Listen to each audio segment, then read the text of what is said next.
पौराणिक ग्रंथों में भगवान शिव को विनाश का देवता माना गया है। हिंदू मान्यता के अनुसार संपूर्ण ब्रह्मांड शिव में समाहित है। उनका काम ब्रह्मांड का विनाश करना है ताकि इसके तमाम भ्रम और अपूर्णताओं को दूर किया जा सके। यह विनाश मनमाना नहीं बल्कि रचनात्मक होता है, लेकिन विनाश के देवता को प्रसन्न करना बिल्कुल आसान है। यह काम बस एक लोटा जल, बेलपत्र और श्रद्धा भाव के सहारे किया जा सकता है। नमस्कार दोस्तों, आप सबका स्वागत है मेरे चैनल भगवत कृपा में। पुराणों के अनुसार महादेव ने तमाम कष्ट सहकर भी सृष्टि को विनाश से बचाया। जब समुद्र मंथन के बाद विष निकला तो सभी देवता और जीव जंतु व्याकुल होने लगे। दसों दिशाओं में हाहाकार मच गया। तब भगवान शिव ने सृष्टि को बचाने के लिए हलाहल विष को अपने कंठ में धारण कर लिया। विष के प्रभाव से उनका कंठ नीला और उनका पूरा शरीर बेहद गर्म हो गया। विष का असर सिर्फ उनके शरीर तक न रहा, बल्कि उसकी वजह से आसपास का वातावरण भी गर्म होने लगा। इसे ठंडा करने का उपाय देवताओं ने बेलपत्र के रूप में निकाला। उन्हें पता था कि बेलपत्र विष के प्रभाव को कम करता है, इसीलिए शिवजी को बेलपत्र खिलाना शुरू किया गया। भोलेनाथ को शीतल रखने के लिए उन पर जल भी अर्पित किया गया।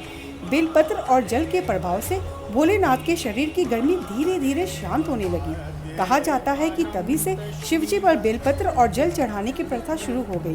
भगवान शिव को बेलपत्र चढ़ाने से जुड़ी एक और कथा प्रचलित है।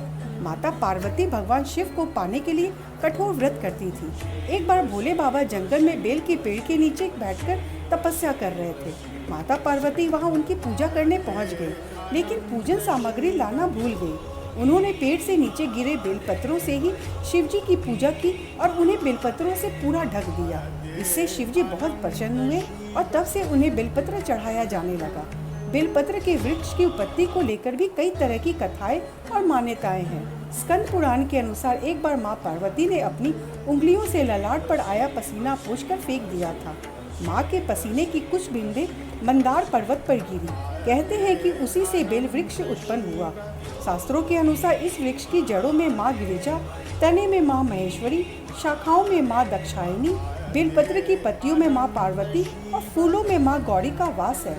वैसे तो बेलपत्र की महिमा का वर्णन कई पुराणों में मिलता है, लेकिन शिव पुराण में इसके बारे में विस्तार से बताया गया है। शिव पुराण में कहा गया है कि बेलपत्र भगवान शिव का प्रतीक है। भगवान खुद इसकी महिमा स्वीकारते हैं। मान्यता है कि बेल वृक्ष की जड़ के पास शिवलिंग रखकर जो भक्त भगवान शिव की आराधना करते हैं वे हमेशा सुखी रहते हैं। बेल वृक्ष की जड़ के पास शिवलिंग पर जल अर्पित करने से उस व्यक्ति के परिवार पर कोई संकट नहीं आता और वह परिवार खुश और संतुष्ट रहता है। बेल वृक्ष के नीचे भगवान भोलेनाथ को खीर का भोग लगाने की भी परंपरा है। मान्यता है कि इससे भी धन की कमी नहीं होती। इस वृक्ष में माँ लक्ष्मी का भी वास है। घर में बेलपत्र लगाने से देवी महालक्ष्मी बेहद प्रसन्न होती है। बेलपत्र में 3 पत्तियां एक साथ जुड़ी होती हैं, जिसको लेकर कई तरह की मान्यताएं हैं। 3 पत्तों की ये त्रिदेव तो कहीं 3 आदि ध्वनियों का प्रतीक माना जाता है। बेलपत्र की इन पत्तियों को महादेव की 3 आंखें या 3 शस्त्र त्रिशूल का भी प्रतीक माना गया है। अगर वीडियो अच्छी लगी हो तो चैनल को सब्सक्राइब करके कमेंट में हर हर महादेव जरूर लिखें।